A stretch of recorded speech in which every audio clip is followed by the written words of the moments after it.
Welcome back, everyone. I am here with my two buddies, Bruce Cooper, Dr. Ken Snyder, for another episode of Ryan Coop and the Doc Show. Gentlemen, the holidays are upon us. Wow. Do you feel it?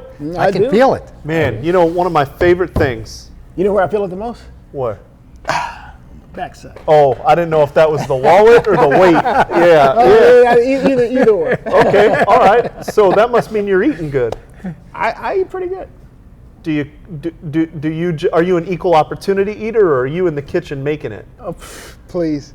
I'll wait for it to be brought and they say, we're ready to do it. I mean, but I tell you what, I do recall, Ryan, actually making something for one of the holidays. We got to know what it is, because we weren't invited, so we got to know.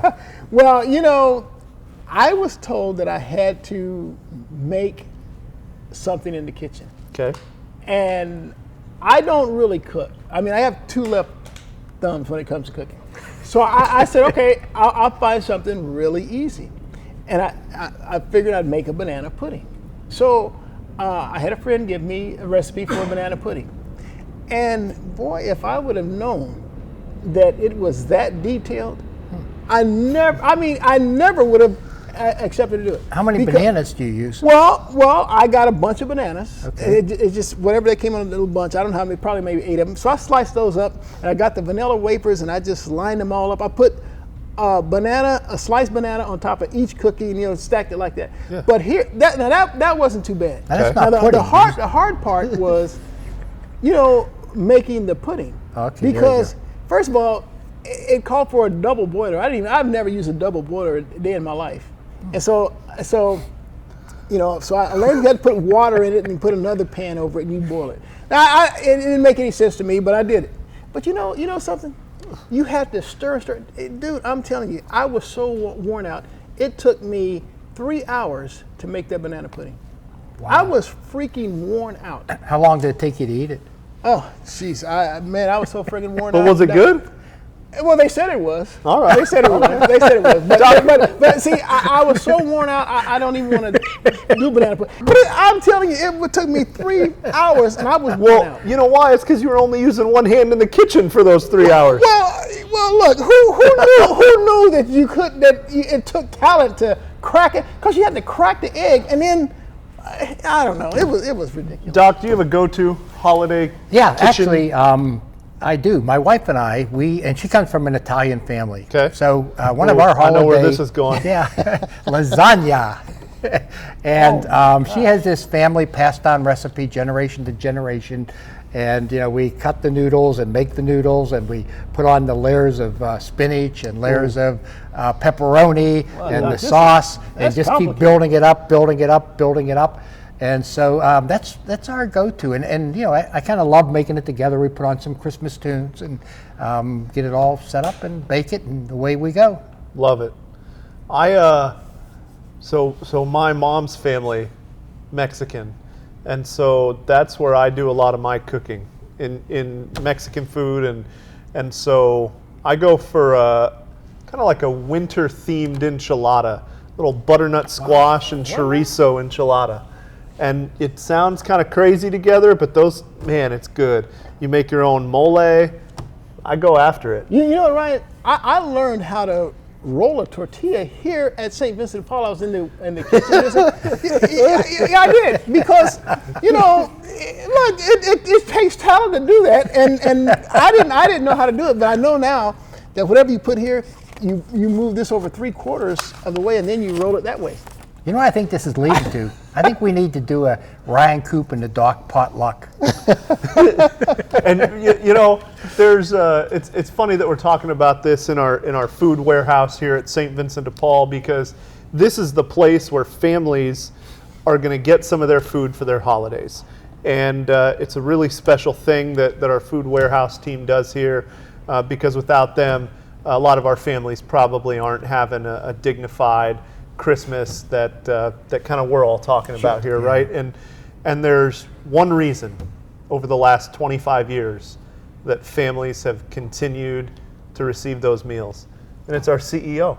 And we're thrilled to have Steve Zabilski, our CEO, as our guest for this episode. Doc, we have a very special guest with us, needs no introduction, Steve Zabilski, St. Vincent de Paul CEO. And Steve, we know that St. Vincent de Paul stays open 365 a year to service our community, but around this time of year, the holidays, it's got to be extra special, right? Oh, Bruce, you couldn't have said it better. This is actually our favorite time of the year. When you get into things like Turkey Tuesday and our Restoring Hope breakfast, then Thanksgiving, followed by Christmas and New Year's, people are so kind to us. They're so generous. They want to come down. They want to volunteer. They want to be with us. They want to do food drives for us or clothing drives for us. They donate money. I mean, it really is the best 2 months of the year. And Steve, in my conversations with you, I know you're a visionary. You have some big visions for St. Vincent de Paul that extend beyond what we know it as today. Can you share one or two of those visions with us? Well, I hope no one on our board of directors is watching. No, Bruce, you're right. There's so many things that we've been able to do, but we want to do even more. I'm so proud of what we've done in our medical and our dental clinic, how we've gone from 2 chairs to 4 chairs to 8 chairs to 16 chairs because of this man. But now we're looking at what we can do to help more people who are homeless. And so we've been paying rents and utilities, keeping people in their homes. But I think, Bruce, in the coming year or so, we might even start plans on building another homeless shelter. That would be outstanding. Doc, what has Steve Zabilski's support to you in the dental clinic meant? Oh, it's meant everything. You know, it's interesting. Steve and I started just about the same time, close to 25 years ago. I think I was here just a few months before you.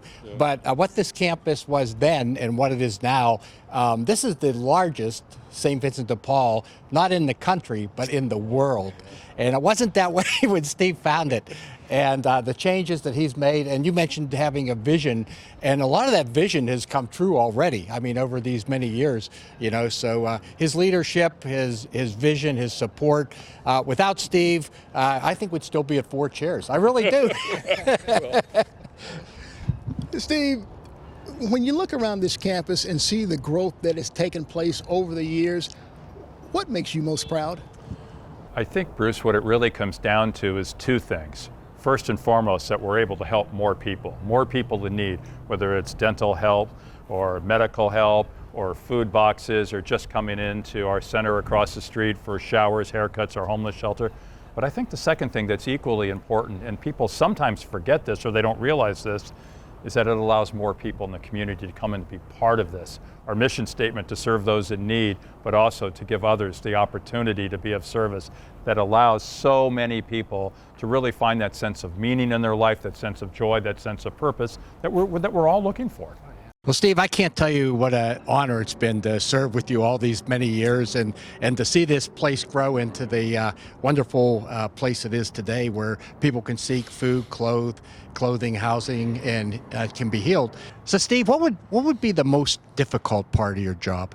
Without a doubt, Doctor, it really comes down to that as many people as we're able to help every day, and we literally feed thousands of people a day. You have hundreds of people a day in the clinic, the people who come to our shelter. There's many more people that need our assistance who come to us. And when we're not able to help them simply because we don't have the resources, it breaks your heart. These aren't just faceless people or a number somewhere else. I mean, when they're here in front of you and they need assistance, or you can only help them with part of their rent, or they really need 2 or 3 months rent, or you see the same thing in the dental clinic. I know you have to go through and actually select people that you'll allow in the clinic. The lottery, yeah, it's so difficult for those who say no, and it breaks our heart. We talk about sometimes for many people, St. Vincent de Paul is the place of last resort. And so if we simply had more funding, we could help more people. It's as simple as that. Feed, clothe, house, heal. That's our mission statement. No one does it better than St. Vincent de Paul. That's the leader, Steve Zabilski. Wow, you know, what you said about Steve is great. Steve's been here, I think, going on 25 years, the leadership that he's provided, and he walks the talk. I mean, he's here in the evening, sometimes setting up cots. I've seen him serve dinner here. He's bound here Thanksgiving Day, Christmas Day, you name it. Steve Zabilski is the real deal. He should be on the Mount Rushmore. He's a visionary for sure. I mean, he Yeah. shared some of his visions, and I mean, it's just unbelievable. Yeah. Special man. And what I love about Steve is when he sees people, he just serves. He's compelled to help, right? He sees people with a need, and Steve just shows up and says, "How can I help you?" And that, you know, we love talking about sports. We love kidding with each other, but that's the reason for this show, right? Yeah. That we can come here and share with all of you an opportunity to see someone and to help them. And we have a pretty remarkable human that you can help coming up in our Adopt-A-Patient. The patient that we are highlighting this particular show, his name is Armando M. And Armando, you know, his teeth are what we call modeling, or another term for it's fluorosis. And this is nothing that he did. It's not neglect. It's not decay. It's nothing like that. It can happen for several reasons. One can be that where he grew up, maybe there was a lot of minerals in it could be well water or something like that. Particularly fluoride, there's too much and causes that dark stain on the teeth. It's not, again, it's not decay. You can see this would be tremendous to him. He's a 35-year-old fellow. He's out there trying to make it happen. What would you guess that on the outside it would cost to restore his mouth to to look well? I'll go an even 10 grand. When you say the word crown, it signals to me that we're going higher. I'm going to say 24,000. On the nose. Really? On the nose. Way. Yeah, 24,000. Yeah. Okay. Wow. Yeah. So what do you think it would cost here, Coop, to do at St. Vincent de Paul? 2,500. Close. Yeah, I'll say 3,000. Close. 3,200. 3,200 on the nose. But what we're talking about is a fraction of what this would cost outside of St. Vincent de Paul, and something that's life-changing for Armando, right? Because when he can walk into that job interview and he can feel confident and he can just smile and introduce, like, that's a game changer. Yeah. Armando, after he gets his teeth and mouth all fixed up, he can sit back and watch one of his favorite all-time sports movies. And that leads me to my sports question to you guys. What's your favorite all-time #1 sports movie? Movie. I don't know. I love Field of Dreams. I grew up playing baseball. I love Hoosiers. I like Hurricane. Hurricane's yours?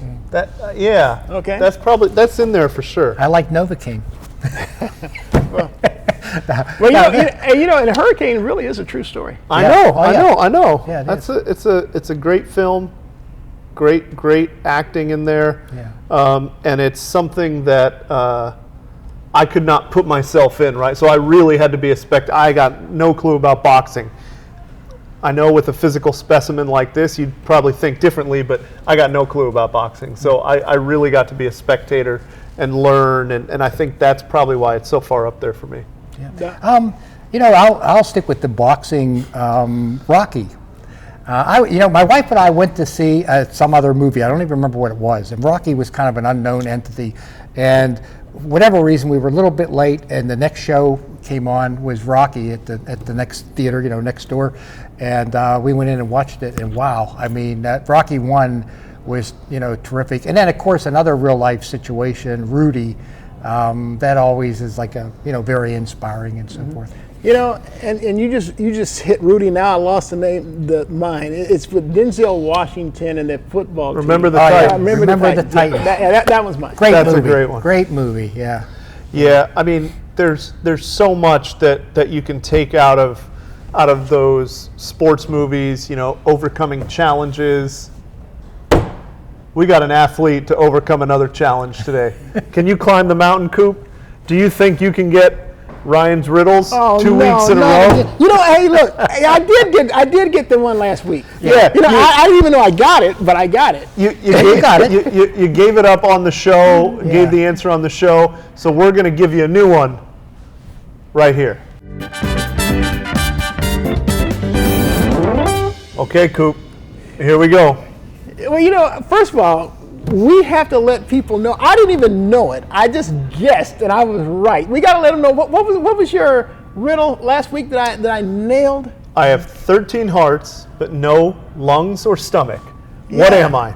And I said a card game. Yeah, and the answer was a deck of cards. Well, I didn't even. Yeah, sometimes it's better to be lucky than good. I wasn't even sure. He wasn't sure why he had that answer. No, heck, I didn't even know there were. You said there were 13 suits. No, 4 suits. 4 suits. Okay. 13 in each Card suit. suits. I didn't even know that, but I got it right. Let's see if I'll we take can. it. Let's see if lightning can strike twice on this show. All right. That's a clue. Whether lightning can strike twice. Grandpa went out for a walk and it started to rain. He didn't bring an umbrella or a hat. His clothes got soaked, but not a hair on his head was wet. Wait a second. So wait. Time out. Now say this again. Grandpa went out for a walk and it started to rain. He didn't bring an umbrella or a hat. Got nothing to cover himself, right? Ostensibly. Did he have a raincoat? His clothes got soaked, but not a hair on his head was wet. Why? On his head. Ah, jeez. All right. Coop needs help. If you can help Coop, or if you know the answer, send us an email. rcd@svdp. He didn't go outside. Did he go outside? rcd@svdpaz.org. Did you say he went outside? Grandpa went out for a walk. He went out. Okay, He went out. that He was And it out there. started man. to rain. Well, it doesn't rain inside, Coop.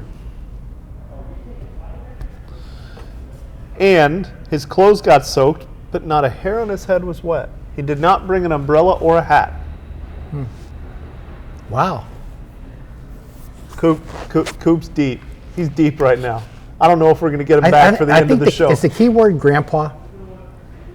I mean, there's a lot of keywords in here. You said, Walk. but you said lightning strikes. All right, let's get Doc's All right. mailbag. You got to email us to help Coop. And hey, strikes.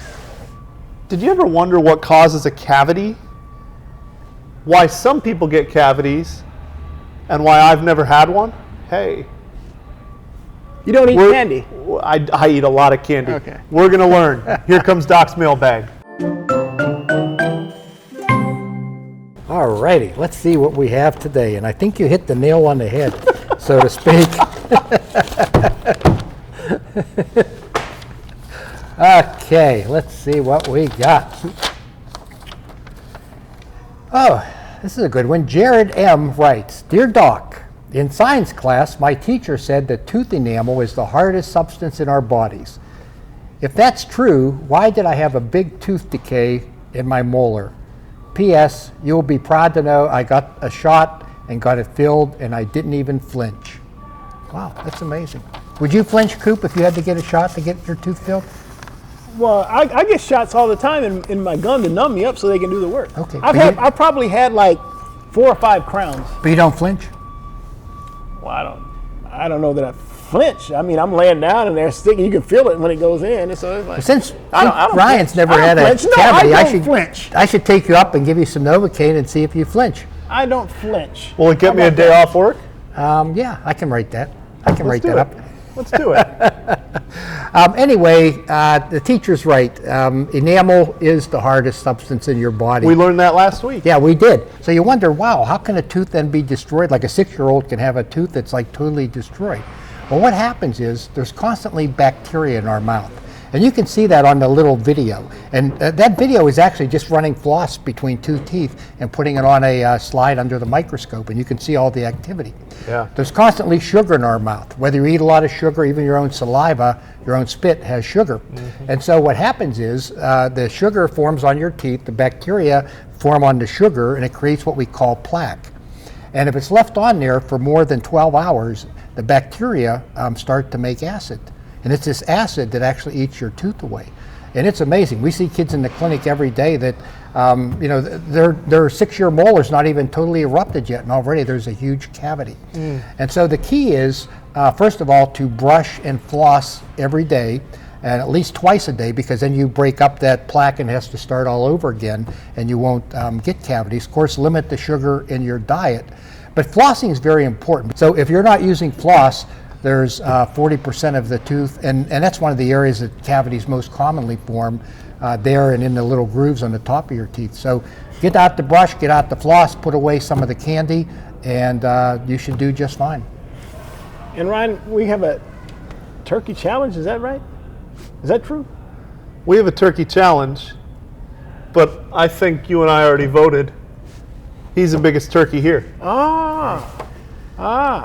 Okay, gobble, gobble, gobble. Gobble, gobble, gobble, gobble. Tell everyone what the real turkey challenge is. Okay, get the dime to know. So here's the turkey challenge. You know, here at St. Vincent de Paul, we have Turkey Tuesday every year, and it's the Tuesday before Thanksgiving. In fact, did you know it's the largest Turkey Tuesday in the whole country? So we just completed Turkey Tuesday. We had the largest single day Thanksgiving food drive in the country. Thanks to all of you who participated. Yeah, thanks. Now, here's your chance to participate even further. Write into Ryan, Coop, and the Doc Show, and those who write in, we're going to select your name out of the hat, and what's going to happen is you're going to have a chance to challenge either Ryan, Coop, or the Doc in cornhole.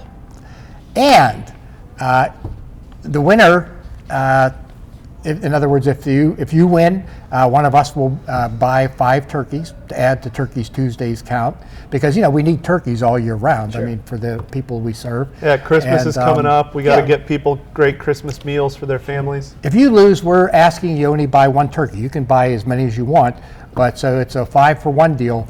But yeah, see if you can take down either Ryan, Coop, or the Doc, and you get your choice and chance to add the Turkey Tuesday. He's a real athlete. I probably wouldn't take him on. I probably wouldn't go there. I think they're pointing at me maybe as the weakest link, but I'll tell you something. You don't want this smoke. Is that what you say? You don't want it, man. You don't want it. You don't want it. See you next week, everybody.